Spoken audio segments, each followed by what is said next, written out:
BCom final paper first. Title: व्यावसायिक पूर्वानुमान की विधियाँ या परिविधियाँ। व्यावसायिक पूर्वानुमान की बहुत सारी विधियाँ हैं जो अलग अलग स्थिति में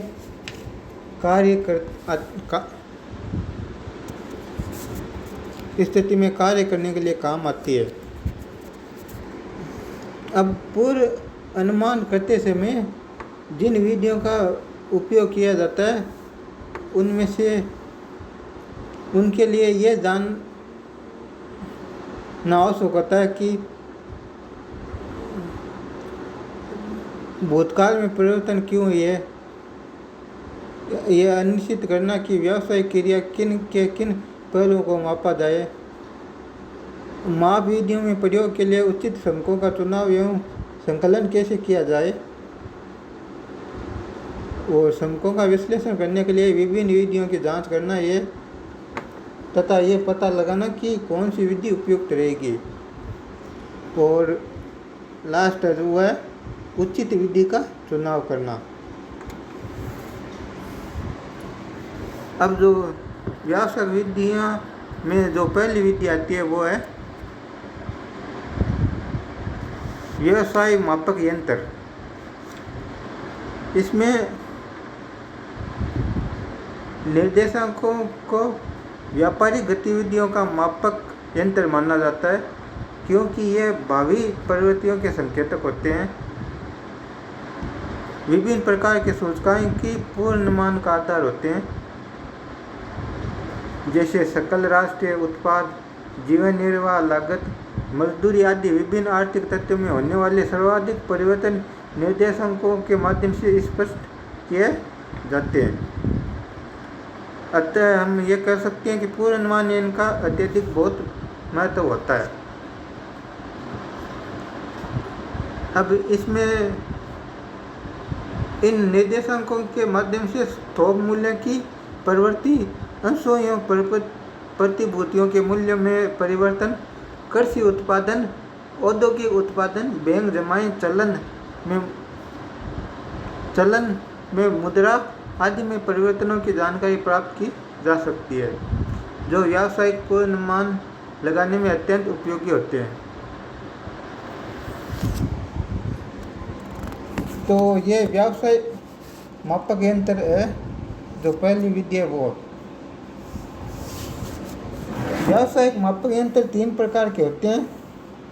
पहला है सामान्य व्यापारिक गतिविधियों के लिए रचित निर्देशांक। दूसरा है विशिष्ट उद्योग या व्यवसाय से संबंधित सूचकांक। तीसरा है व्यक्तिगत व्यावसायिक संस्था के सूचकांक। ये व्यावसायिक मापक यंत्र के 3 प्रकार हैं।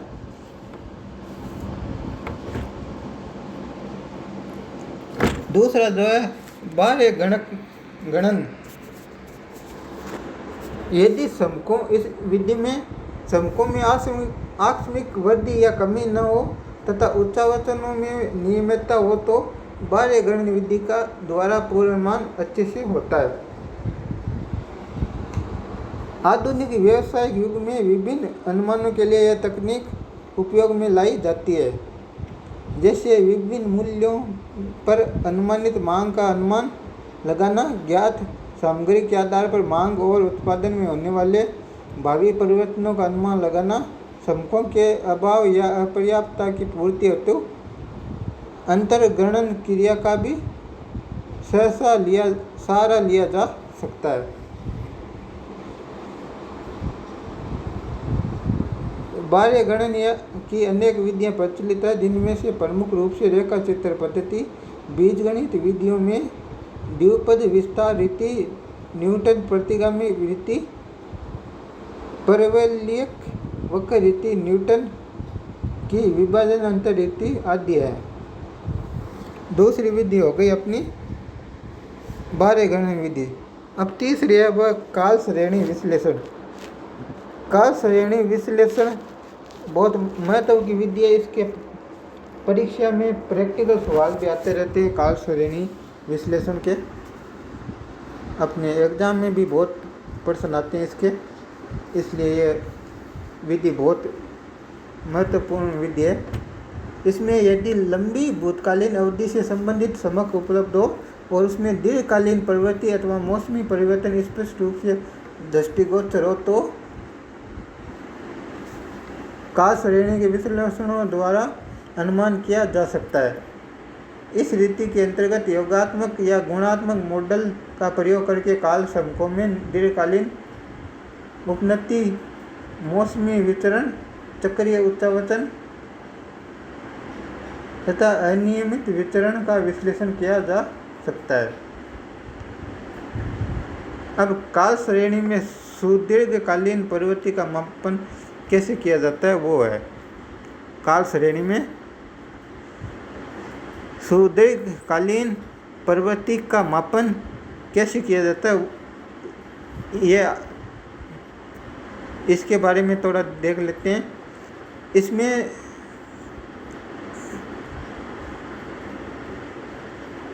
सुदीर्घकालीन प्रवृत्ति ज्ञात करने का मुख्य उद्देश्य वह है किसी काल श्रेणी में भूतकाल में घटित घटनाओं के आधार पर भावी अनुमान लगाना।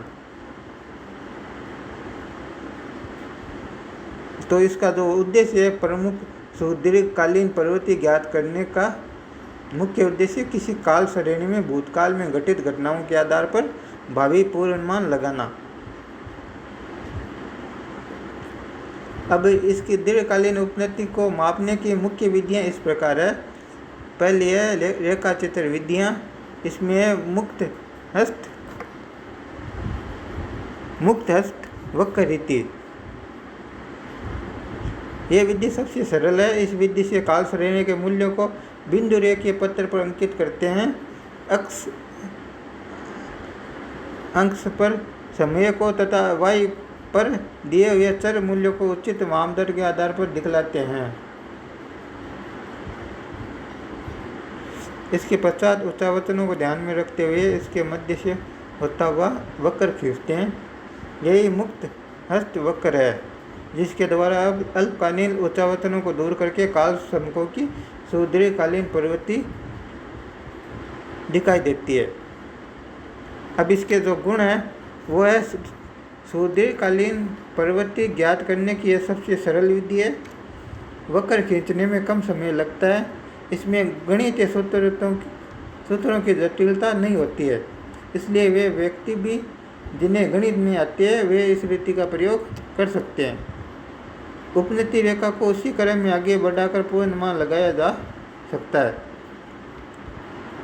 जो इसके दोष है वो है वक्र निरीक्षण द्वारा खींचा जाता है, इसलिए एक ही समक्ष से विभिन्न व्यक्तियों द्वारा खींचे गए वक्र भिन्न भिन्न हो सकते हैं। इस विधि तीसरा जो है इस विधि में वक्र खींचने वाले व्यक्ति की पक्षपात भावना का प्रभाव वक्र बनाते समय पड़ता है। तीसरा जो है वह इस विधि से उपनति का केवल अनुमान किया जा सकता है, कोई निश्चित निष्कर्ष नहीं निकाला जा सकता है। अब दूसरा जो है चुने हुए बिंदु की विधि वह इसमें रेखा चित्र विधियों में तो हो गई अपनी मुक्त हस्त वक्र रीति विधि। दूसरी है चुने हुए बिंदुओं की विधि। इसमें श्रेणी के कुछ बिंदु चुन लिए जाते हैं जो बिंदु रेखीय पत्र पर अंकित कर दिए जाते हैं। इन बिंदुओं को सावधानीपूर्वक चुनना चाहिए। ऐसे बिंदु छोड़ दिए जाते हैं जो वक्र से या उपनति रेखा से बहुत दूर है। इस अंकित बिंदुओं से गुजरती हुई उपनति रेखा खींची जाती है। इसके जो गुण है वो है यह विधि मुक्त हस्त वक्र रीति विधि का सुधरा हुआ रूप है। उपनति रेखा या वक्र से बहुत दूर होने वाले बिंदुओं को छोड़ देने से व्यक्तिगत पक्षपात में कमी आ जाती है। इसके जो दोष है वो है इस विधि में भी व्यक्ति निष्ठता रहती है। अलग अलग व्यक्तियों का परिणाम भिन्न भिन्न रहने की संभावना होती है। अब जो पहले में तो रेखा विधि रेखाचित्र विधियाँ होंगी, उसमें से मुक्तस्थ वक्र विधि हो गई। दूसरी अपने चुने हुए बिंदुओं की विधि। अब दूसरे में गणना विधियाँ हैं, इसमें है पहली है वो है अर्ध माध्य विधि। यह अर्ध मध्य का अर्थ श्रेणी के प्रत्येक आद्य भाग का पूर्वार्ध तथा उत्तरार्ध के मूल्यों का समांतर माध्य होता है। इस विधि के प्रयोग द्वारा दीर्घकालीन प्रवृत्ति ज्ञात करने की विधि निम्न प्रकार से होती है। काल श्रेणी में दिए गए समकों को बिंदु रेखीय पत्र पर अंकित करके वक्र प्राप्त किया जाता है। काल श्रेणी को दो बराबर भागों में बांट लिया जाता है। एग्जाम्पल के तौर पर यदि कुल 10 वर्षों की प्रवृत्ति का अध्ययन करना है तो प्रथम 5 वर्ष पहले भाग में तथा अंतिम 5 वर्ष दूसरे भाग में शामिल किए जाते हैं। यदि विषम ओड समक अर्थात 5, 7, 9, 11, 13 आदि दिए हो तो बीच का समक छोड़कर दो समान भागों में कर लेंगे। दोनों भागों के मूल्यों का समांतर माध्य ज्ञात कर लिया जाएगा। दोनों समांतर माध्यों को क्रमशः प्रथम और द्वितीय भाग के मध्य का वर्ष के सामने रख दिया जाता है। यदि काल श्रेणी में 10 वर्ष हो तो प्रथम भाग का समांतर माध्य तीसरे वर्ष के सामने तथा दूसरे भाग के समांतर माध्य को 8वें वर्ष के सामने रख दिया जाता है। अर्थात अर्ध समांतर माध्यक को मध्यक वर्ष के सामने रखा जाता है।